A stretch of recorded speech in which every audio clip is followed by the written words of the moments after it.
Vote का अधिकार बहुत महत्वपूर्ण अधिकार है। यदि उसको हम सही तरीके से इस्तेमाल नहीं करेंगे, उसको जात बिरादरी, धर्म या अन्य सामाजिक परिस्थितियां या फिर किसी लालच के आधार पर हम गलत तरीके से इस्तेमाल कर देंगे या उसको बेच देंगे, तो स्वाभाविक रूप से 5 साल के लिए हमने अपने पैरों पर कुल्हाड़ी मार ली है और ऐसे लोगों को हमने चुनकर भेज दिया है जो हमारे ही संवैधानिक अधिकारों के विरुद्ध बात करेंगे या उनके सपोर्ट में नहीं बोलेंगे।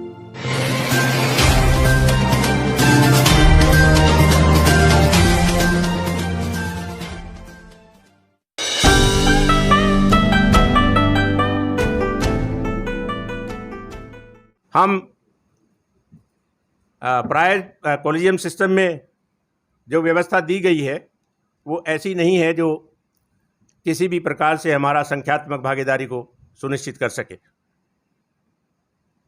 कश्यप साहब ने एक प्राइवेट बिल तैयार किया है, मैं सरसरी देखा है अभी, और बहुत अच्छी सोच है कि उस सोच को हम विकसित करें यदि हमको न्यायपालिका में और कार्यपालिका में अपना स्थान चाहिए।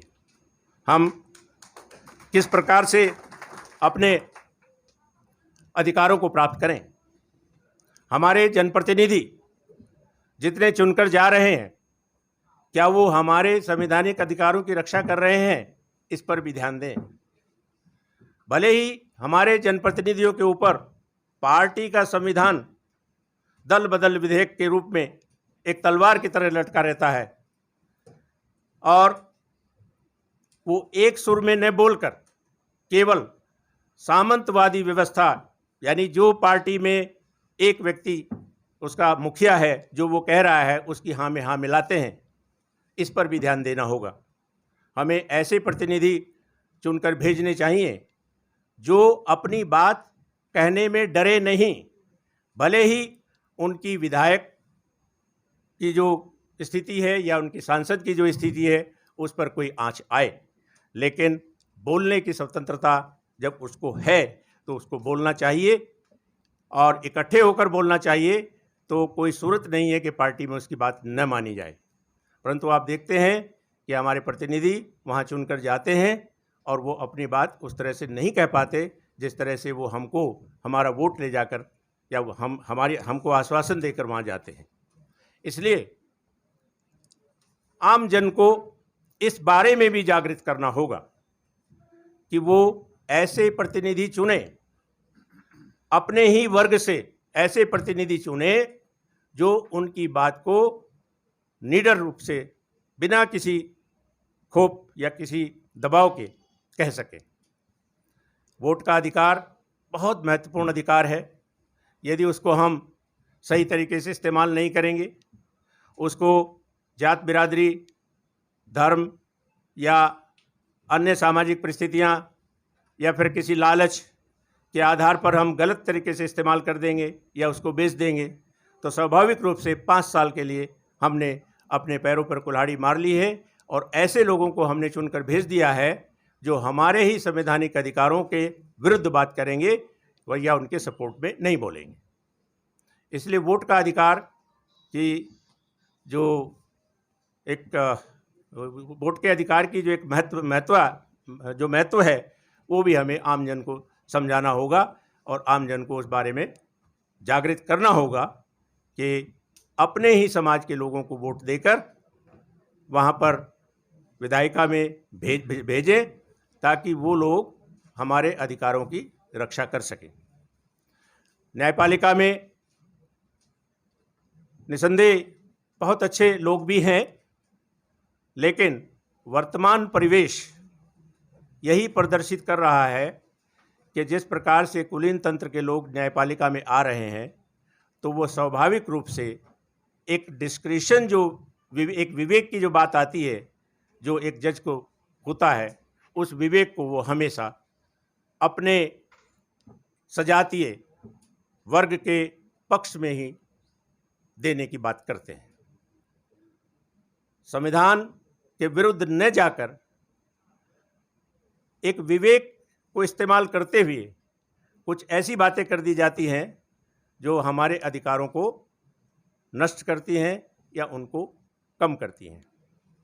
अभी पिछले कई वर्षों में, जो सभी अधिवक्तागण जानते हैं, पिछले कई वर्षों में पिछड़ी जातियों के मेरिटोरियस बच्चों को टॉपर होने के बाद भी जनरल क्लासेज में, जनरल सीटों पर स्थान नहीं दिया गया। कितनी बार ऐसा हुआ, किस जजमेंट से हुआ, क्यों किया गया, कितने वर्ष लग गए, और यदि वो चीज़ जो अब हुई है कि नहीं उनको जनरल क्लास में स्थान दिया जाएगा, वो तब भी होती, तो इतने वर्षों में जो नुकसान पिछड़ा वर्ग उठा चुका है, उसकी भरपाई कहाँ से होगी? कोई बैकलॉग आज तक पूरा नहीं हुआ है, इसकी आवाज़ उठानी होगी। और ये आवाज़ न्यायपालिका के उन लोगों के कानों तक चली जानी चाहिए जो लोग नहीं चाहते कि पिछड़ी जातियों को आगे बढ़ने का मौका दिया जाए, या आगे बढ़ने से, या उनको किसी भी प्रकार से आगे बढ़ना दिया जाए। आप सभी लोग कानून के जानकार हैं।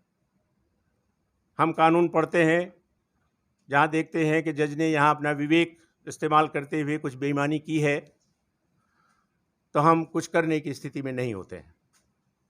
कारण बहुमत का निर्णय होता है, डिवीजन बेंच हो या फुल बेंच हो, बहुमत के निर्णय में हम कुछ कर नहीं सकते। परंतु जब हमारे वर्ग के लोग न्यायपालिका में संख्यात्मक भागीदारी के रूप में होंगे, तो स्वाभाविक रूप से हम करने की स्थिति में होंगे। इसलिए ज़्यादा से ज़्यादा लोग पढ़ लिख कर न्यायपालिका में जाएं, ज़्यादा से ज़्यादा लोग पढ़ लिख कर कार्यपालिका के लिए तैयार हों, वहाँ तक जाएं जहाँ पर नीति निर्धारित होती हैं, और ज़्यादा से ज़्यादा लोग विधायिका में ऐसे भेजे जाएं जो कम से कम आपकी बात सुन सकें और पढ़े लिखे हों और कानून समझते हों। जब आदमी को, जिस व्यक्ति को कानून बनाने का अधिकार दिया गया है, विधायिका कानून बनाती है, और वह व्यक्ति कानून की भाषा नहीं समझता है, वो कानून जानता ही नहीं है, तो विधायिका में वो आपके हित की बात कैसे करेगा? न्यायपालिका में उस कानून की व्याख्या होती है, तो वो सब पार्टी बेस होता है।